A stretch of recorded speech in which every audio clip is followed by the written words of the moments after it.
കഴിഞ്ഞ കുറച്ച് നാളുകളായി എൻ്റെ ഉള്ളിൽ ഉയർന്നിരുന്ന ഒരു ചോദ്യത്തിന് ഇന്നലെ ഉത്തരം കിട്ടി. കേരളം ഒരു പ്രത്യേക രാജ്യമാണോ എന്ന സംശയമാണ് എൻ്റെ ഉള്ളിൽ ഉയർന്നിരുന്നത്. ഇന്നലെ അതിന് വ്യക്തമായ മറുപടി കിട്ടി. കേരളം ഒരു പ്രത്യേക രാജ്യമായി മാറിയിരിക്കുന്നു. അങ്ങനെ മാറ്റിയത് ഈ നാട്ടിലെ ജനങ്ങളല്ല, ഇവിടുത്തെ ചില രാഷ്ട്രീയ പാർട്ടികളും പിന്നെ ചില വിധ്വംസക ശക്തികളും കുറച്ച് വിഘടനവാദികളും ചേർന്നാണ്. എനിക്ക് ഈ നാട്ടിലെ നല്ലവരായ മലയാളികളോട് ജാതി മത ഭേദമന്യേ നിങ്ങളോട് പറയാനുള്ളത്, ഇനിയെങ്കിലും ഇവന്മാരെ അടിച്ചു പുറത്താക്കിയില്ലെങ്കിൽ ഈ നാട്ടിൽ ചോരപ്പുഴ ഇവന്മാരൊഴുക്കും. ഇവൻ്റെയൊക്കെ ജീവിതം നിലനിർത്താനും സുഖിക്കാനും കൊള്ളയടിക്കാനും വേണ്ടിയിട്ട് നിങ്ങളെ ഇവന്മാർ ഒറ്റുകൊടുക്കും, നശിപ്പിക്കും, ഇല്ലാതാക്കും. പരസ്പരം തമ്മിലടിപ്പിച്ച് ജാതി പറഞ്ഞ് മതം പറഞ്ഞ് ഭേദങ്ങൾ പറഞ്ഞ് നിങ്ങളെ തമ്മിലടിപ്പിച്ച് നിങ്ങളുടെ ചോര കുടിച്ച് തിന്നു കൊഴുക്കുന്ന ഒരു വിഭാഗം ഈ നാട്ടിലുണ്ട്. കുറച്ച് രാഷ്ട്രീയക്കാരും പിന്നെ കുറച്ച് വിധ്വംസകവാദികളും കുറച്ച് വിഘടന ശക്തികളും. ഇപ്പോഴിത് പറയാനുണ്ടായ കാരണം, ഈ കൂട്ടത്തിൽ കുറച്ച് മാധ്യമങ്ങളുമുണ്ട് എന്ന് ഒരു മാധ്യമപ്രവർത്തകൻ കൂടിയായ ഞാൻ വളരെ വേദനയോടെ പറയുകയാണ്. കുറച്ച് മാപ്രകളും ഇത്തരത്തിൽ തമ്മിലടിപ്പിച്ച്, പണ്ട് മുട്ടനാടുകളെ തമ്മിലടിപ്പിച്ച് ചോര കുടിച്ച ചതിയൻ കുറുക്കനെ പോലെ ഇങ്ങനെ ജനങ്ങളെ തമ്മിലടിപ്പിക്കാൻ ഇവിടെ കുറച്ച് മാധ്യമങ്ങളും മാധ്യമപ്രവർത്തകരും കൂടി ഉണ്ടെന്ന് വളരെ വേദനയോടെ വ്യസനത്തോടെ പറഞ്ഞുകൊള്ളട്ടെ. ഇന്നലെ എറണാകുളത്ത് നിന്ന് ബാംഗ്ലൂരിലേക്ക് 8 മണിക്കൂർ കൊണ്ട് സഞ്ചരിച്ചെത്തുന്ന പുതിയ വന്ദേ ഭാരതിൻ്റെ ഉദ്ഘാടനം നടന്നു. ആ വന്ദേ ഭാരതിനുള്ളിൽ എറണാകുളം എളമക്കരയിലെ സരസ്വതി വിദ്യാനികേതനിലെ കുട്ടികൾ പങ്കെടുത്തു. ആ ഉദ്ഘാടന ചടങ്ങിൽ പങ്കെടുത്തുകൊണ്ട് വന്ദേ ഭാരതിൽ യാത്ര ചെയ്തു. അവർ എല്ലാവരും ഒത്തുചേർന്ന് അതിൽ ഒരു ദേശഭക്തി ഗാനം ആലപിച്ചു.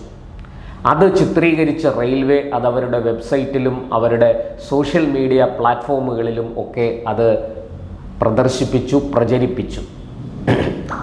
അതാണ് ഇവിടുത്തെ ഏറ്റവും വലിയ കുഴപ്പം. ആ ദേശഭക്തി ഗാനം RSSൻ്റെ ശാഖയിൽ പാടുന്ന ഗണഗീതമാണ്. അതുകൊണ്ട് അത് പിൻവലിക്കണം. ഉടനെ വേണുഗോപാലും രമേശ് ചെന്നിത്തലയും സാക്ഷാൽ മുഖ്യമന്ത്രി പിണറായി വിജയനും MV ഗോവിന്ദനും ഒക്കെ രംഗത്തിറങ്ങി, ഹാലിളകി, നാട് കുട്ടിച്ചോറാക്കാനുള്ള പ്രസ്താവനകളും പ്രഖ്യാപനങ്ങളും ഭീഷണികളുമായി. എന്താണ് ഇതിലെ കുഴപ്പം എന്നെനിക്ക് മനസ്സിലാകുന്നില്ല. RSS ശ്രീകൃഷ്ണ ജയന്തി ആഘോഷിക്കുന്നുണ്ട്. അതുകൊണ്ട് ഈ നാട്ടിൽ ആരും ശ്രീകൃഷ്ണ ജയന്തി ആഘോഷിക്കുന്നില്ലേ? RSSകാരല്ലാത്ത ആരും ശ്രീകൃഷ്ണ ജയന്തി ആഘോഷിക്കാറില്ലേ? ഈ നാട്ടിൽ RSS വിജയദശമി ആഘോഷിക്കാറുണ്ട്. വിജയദശമി ദിവസം അവരുടെ പിറന്നാളാണ്, ജന്മദിനമാണ്. അന്നവർ പദസഞ്ചലനം അഥവാ റൂട്ട് മാർച്ച് നടത്താറുണ്ട്. അതുകൊണ്ട് ഈ നാട്ടിൽ RSSകാരല്ലാത്ത ആരും വിജയദശമി ആഘോഷിക്കാറില്ലേ? ജാതി മത ഭേദമന്യേ അന്ന് കുട്ടികളെ എഴുത്തിനിരുത്തുന്നവരുണ്ട്. നമുക്കറിയാം, പല ആരാധനാലയങ്ങളും മതഭേദമില്ലാതെ പല ആരാധനാലയങ്ങളും കുട്ടികളെ എഴുത്തിനിരുത്തുന്നു. മതം നോക്കാതെ പണ്ഡിതന്മാരായ ആൾക്കാരെ വിളിച്ചിരുത്തി നമ്മൾ നമ്മുടെ കുഞ്ഞുങ്ങൾക്ക് അവരുടെ നാവിൽ ആദ്യാക്ഷരം കുറിക്കുന്നു. RSS വിജയദശമി ആഘോഷിക്കുന്നത് കൊണ്ട് ഇതൊന്നും കേരളത്തിൽ നടക്കാതിരിക്കുകയാണോ? അപ്പോൾ അതൊന്നുമല്ല ഉദ്ദേശം. RSSൻ്റെ പേരും പറഞ്ഞ് ഇവിടെ ഒരു പ്രത്യേകമായ ഒരു സാഹചര്യം, ഒരു കാലാവസ്ഥ, ഒരു എക്കോസിസ്റ്റം ഉണ്ടാക്കിയെടുത്തിരിക്കുകയാണ്. ഈ RSS ഭയം ചൂണ്ടിക്കാണിച്ച് ന്യൂനപക്ഷങ്ങളെ ഒപ്പം നിർത്താൻ ഇവിടുത്തെ വൃത്തികെട്ട രാഷ്ട്രീയക്കാരും ചില നീചന്മാരായ മാധ്യമപ്രവർത്തകരും ചേർന്ന് ആസൂത്രിതമായി ഗൂഢാലോചന നടത്തി നടപ്പാക്കുന്ന ഒരു പദ്ധതിയാണിത്. അതുകൊണ്ടാണ് ഭാരതാംബയെ പൂജിക്കാം എന്ന് പറഞ്ഞു പാടിയ കുട്ടികൾക്ക് അയിത്തം കൽപ്പിക്കപ്പെട്ടത്. റെയിൽവേയിൽ വലിയ സമ്മർദ്ദം ചെലുത്തി അത് പിൻവലിപ്പിച്ചു. പക്ഷേ ഇവർ ഒരു കാര്യം മറന്നുപോയി. ഇന്ന് രാജ്യം ഭരിക്കുന്നത് ഒരു മുൻ RSS പ്രചാരകനാണ് എന്നുള്ള കാര്യം അവർ മറന്നുപോയി. നിമിഷങ്ങൾക്കുള്ളിൽ അത് റെയിൽവേക്ക് പുനഃസ്ഥാപിക്കേണ്ടി വന്നു. അതിൻ്റെ ഇംഗ്ലീഷ് അർത്ഥത്തോടു കൂടി തന്നെ അത് പുനഃസ്ഥാപിച്ചു. അതിനകത്തെങ്ങും ജാതി മത ചിന്തയില്ല, ഏതെങ്കിലും ഒരു സംഘടനയെ പ്രകീർത്തിക്കുന്നില്ല. മറിച്ച് ഭാരതഭൂമിയെയും ഭാരതത്തിൻ്റെ യശസ്സിനെയും ഭാരതത്തിൻ്റെ പാരമ്പര്യത്തെയും ഒക്കെ പാടി പുകഴ്ത്തുന്ന വാഴ്ത്തുന്ന ഒരു ദേശഭക്തി ഗാനമാണത്. ഇങ്ങനെയുള്ള നിരവധി ദേശഭക്തി ഗാനങ്ങൾ പൊതുസമൂഹത്തിൽ നിന്നെടുത്ത് RSS അവരുടെ പരിപാടികളിൽ ഉപയോഗിക്കുന്നുണ്ട്. എന്താണ് അതിലെ തെറ്റ്? RSS ഉണ്ടാകുന്നതിന് മുമ്പും ഈ നാട്ടിൽ ശ്രീകൃഷ്ണ ജയന്തി ആഘോഷിച്ചിരുന്നു. RSS ഉണ്ടായപ്പോൾ അവരും അത് ആഘോഷിക്കാൻ തുടങ്ങി. RSS ജനിക്കുന്നത് ഒരു വിജയദശമി ദിവസമാണ്. വിജയദശമി അതിനു മുമ്പും നമ്മുടെ നാട്ടിൽ ആഘോഷിച്ചിരുന്നു, ആചരിച്ചിരുന്നു. ആ വിജയദശമിയെ RSS അവരുടേതായ സങ്കല്പത്തിൽ അവരുടേതായ പദ്ധതിയിൽ അവരും അത് ആഘോഷിക്കാൻ തുടങ്ങി. എന്താണ് അതിലെ തെറ്റ്? RSS ആഘോഷിക്കുന്നതൊന്നും RSS തൊടുന്നതൊന്നും ഇവിടെ മറ്റാരും തൊടാൻ പാടില്ല. ഇത് കുറെ നീചന്മാരായ രാഷ്ട്രീയക്കാരുടെ പെറാട്ട് നാടകമാണ്, അവരുടെ തന്ത്രമാണ്. എനിക്ക് ഈ നാട്ടിലെ ന്യൂനപക്ഷങ്ങളോട് പറയാനുള്ളത്, നിങ്ങൾ കരുതിയിരിക്കുക, ഈ കൂട്ടർ നിങ്ങളെ, ഈ പറയുന്ന ഈ രാഷ്ട്രീയക്കാർ, ഈ RSS ഭയം നിങ്ങളിൽ ജനിപ്പിച്ച് നിങ്ങളെ മുതലെടുത്തുകൊണ്ടിരിക്കുന്ന, നിങ്ങളുടെ വോട്ട് വാങ്ങി ജയിക്കുന്ന ഇതേ രാഷ്ട്രീയക്കാർ നിങ്ങളെ നാളെ വലിയ അപകടത്തിലേക്ക് തള്ളിവിടും. സമൂഹത്തെ രണ്ടായി വിഭജിച്ച് തമ്മിലടിപ്പിച്ച് ആ മനുഷ്യ ചോര കുടിച്ച് ജീവിക്കാൻ ആഗ്രഹിക്കുന്ന, അതിന് കൊതിക്കുന്ന ഒരു വിഭാഗം ആൾക്കാരും മാധ്യമങ്ങളും ഈ നാട്ടിലുണ്ട് എന്ന് പറയാതിരിക്കാൻ നിവൃത്തിയില്ല. ഇത് ഇവിടെ ഒരു ന്യൂനപക്ഷങ്ങൾക്കും, ഈ പറയുന്ന ഒരു ന്യൂനപക്ഷ വിഭാഗത്തിനും മതവിഭാഗത്തിനും ഇക്കാര്യത്തിൽ എന്തെങ്കിലും എതിർപ്പുണ്ടാകുമെന്ന് എനിക്ക് തോന്നുന്നില്ല. ആ ദേശഭക്തി ഗാനം ആയിരക്കണക്കിന് കണ്ടങ്ങൾ ജാതി മതഭേദമന്യേ ഏറ്റുചൊല്ലും. നമ്മുടെ ഈ തീവണ്ടിക്കുള്ളിൽ വന്ദേ ഭാരതിൻ്റെ ആദ്യ കന്നി ഓട്ടത്തിൽ ആ ബോഗിക്കുള്ളിലിരുന്ന് പാടിയ കുട്ടികൾ ഏത് ജാതിക്കാരാണ്, ഏത് മതക്കാരാണെന്ന് നമുക്ക് എങ്ങനെ അറിയാം? ആ കുട്ടികൾക്കൊന്നും ഒരു ജാതിയും മതവുമില്ല. അവരെല്ലാം ഇന്ത്യക്കാരാണ്, അവരെല്ലാം ഭാരതീയരാണ്, നാളത്തെ ഭാരതത്തിൻ്റെ നാളത്തെ പൗരന്മാരാണ്. അത്ര മനോഹരമായ ഒരു സങ്കല്പത്തിലൂടെ ആ കുട്ടികൾ നമ്മുടെ രാജ്യത്തെ വാഴ്ത്തിപ്പാടുമ്പോൾ, നമ്മുടെ ഭാരത ഭൂമിയെ പാടി പുകഴ്ത്തുമ്പോൾ ചൊറിയുന്നത് ഇവിടെ കുറച്ച് കമ്മികൾക്കും കൊങ്ങികൾക്കുമൊക്കെയാണ്. ഈ ഇടതനും വലതനും കൂടിയാണ് ഇവിടെ ഈ ജാതി മത കള്ളികളിൽ ജനങ്ങളെ തിരിച്ചു നിർത്തി തമ്മിലടിപ്പിച്ച് മുതലെടുത്തുകൊണ്ടിരിക്കുന്നത്. അതിൻ്റെ ഏറ്റവും ഒടുവിലത്തെ ഉദാഹരണമാണ് ഈ വന്ദേ ഭാരത് വിവാദം. RSS അവരുടെ ശാഖയിൽ ഗണഗീതമായിട്ട് ആലപിക്കുന്നത് കൊണ്ട് ആ ദേശഭക്തി ഗാനത്തിന് അയിത്തം. ഇനി അത് തുടരുത്, ഇനി അതിൽ തുടരുത്. എത്ര കഷ്ടമാണ്! എത്ര നിന്ദ്യവും നീചവുമായ ഒരു ചിന്താധാരയിലൂടെയാണ് ഒരു കൂട്ടം ആൾക്കാർ കടന്നുപോയിക്കൊണ്ടിരിക്കുന്നത്.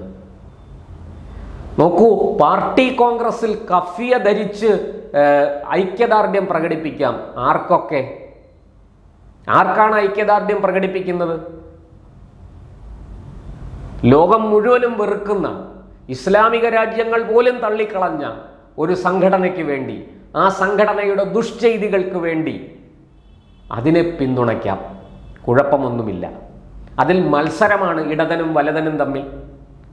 ആര് കൂടുതൽ, ഞാൻ മുന്നിൽ എന്ന് പറഞ്ഞ് മത്സരിക്കുകയാണ്. 1200-ലധികം ഇസ്രായേലികളെ കൊലവിളിച്ച ഒരു ദുഷ്ടന്റെ ചിത്രം ആനപ്പുറത്ത് കയറ്റി എഴുന്നള്ളിക്കാം, ഒരു കുഴപ്പവുമില്ല.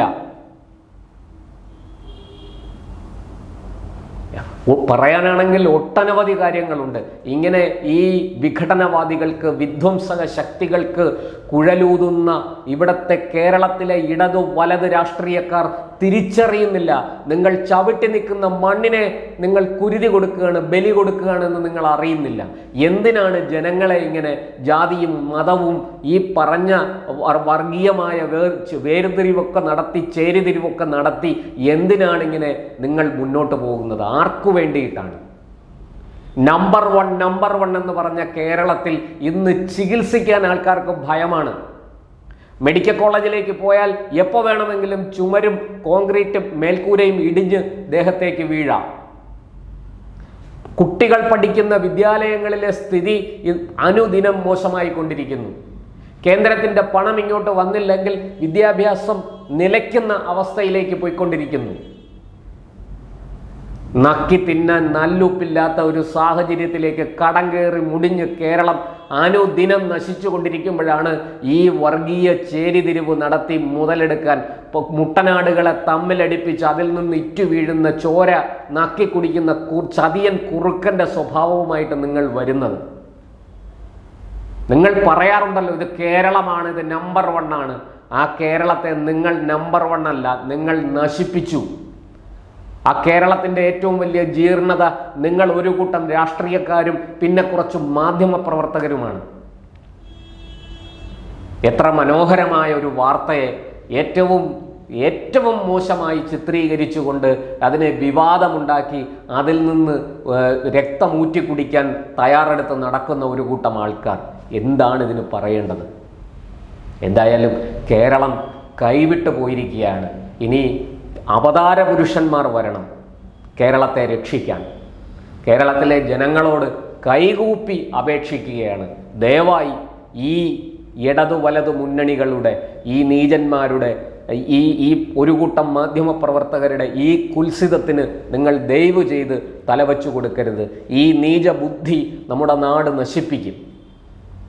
ദൈവത്തിൻ്റെ സ്വന്തം നാടിനെ ഇവന്മാരെല്ലാം ചേർന്ന് ചെകുത്താൻ്റെ നാടാക്കി മാറ്റിക്കൊണ്ടിരിക്കുകയാണ്. ദയവായി ഇതിൽ തലവച്ചു കൊടുക്കരുത് എന്ന് മാത്രം അപേക്ഷിക്കുന്നു.